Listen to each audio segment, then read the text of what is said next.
Kalau ada yang mengatakan mari kembali ke Quran dan Sunnah, orang Pekanbaru ini, tolong jumpakan sama saya mau nengok dia gimana cara kembali ke Quran dan Sunnah. Keluar sekarang syubhat dari sebagian kaum Sufiyah. Mereka kaum Wahabi katanya hanya ingin kembali kepada Al-Quran Sunnah, Al-Quran Sunnah, Al-Quran Sunnah. Dikomentari oleh dia, apakah ente sanggup kembali kepada Al-Quran Sunnah? La hawla wa la quwata illa billah. Ya Abdus Samad, ittaqillah fi nafsak. Ittaqillah fi nafsak.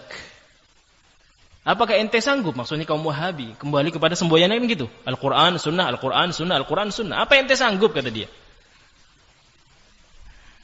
Maka kalau kita ingin membantah syubhat dari dia, tinggal kita putar balikkan pertanyaan dia. Kalau kalian atau kalau ente, kalau kita pakai bahasa dia, kalau ente membicarakan atau mengomentari kaum Wahabi yang slogannya kembali kepada Quran, kembali kepada Sunnah, Quran Sunnah, Quran Sunnah, itu dicibir, dihinakan, direndahkan. Lah terus slogan ente apa? Kembali kepada habaib, kembali kepada para guru. Kemana Al-Quran dan Sunnah?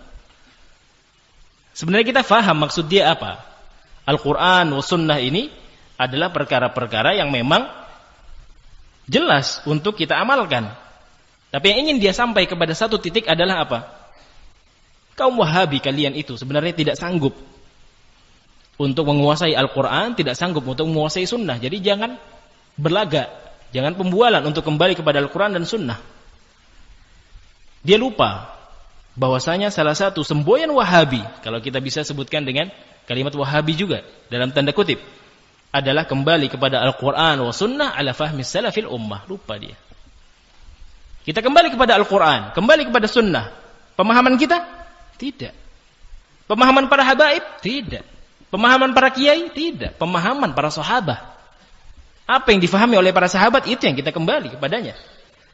Sahabat Nabi radhiyallahu ta'ala anhum wa ardahum sudah melihat langsung bagaimana Al-Quran, ayat-ayat Allah subhanahu wa ta'ala turun kepada beliau alaihi salatu wassalam.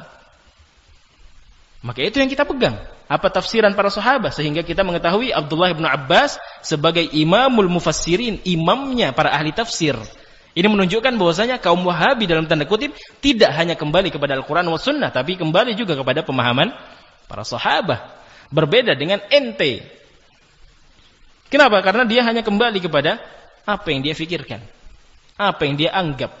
Terkadang dia kembali kepada kalam a'immah, Asy-Syaukani, Asy-Syafi'i. Tapi kembali itu ke hawa nafsunya. Kalau kalam a'immah, ucapan a'immah ternyata mencocoki hawa nafsunya, diambil. Ini salah satu ciri ahlul bid'ah wal ahwa.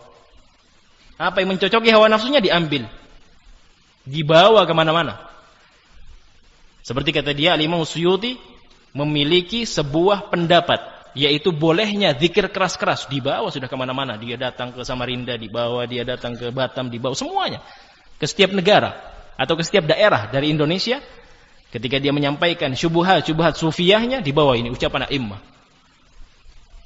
tanpa melihat ucapan imam yang lainnya. Begitu pula pada kalam-kalam atau ucapan-ucapan yang lainnya dari Imam Syafi'i dan yang selain beliau alaihim rahmatullah.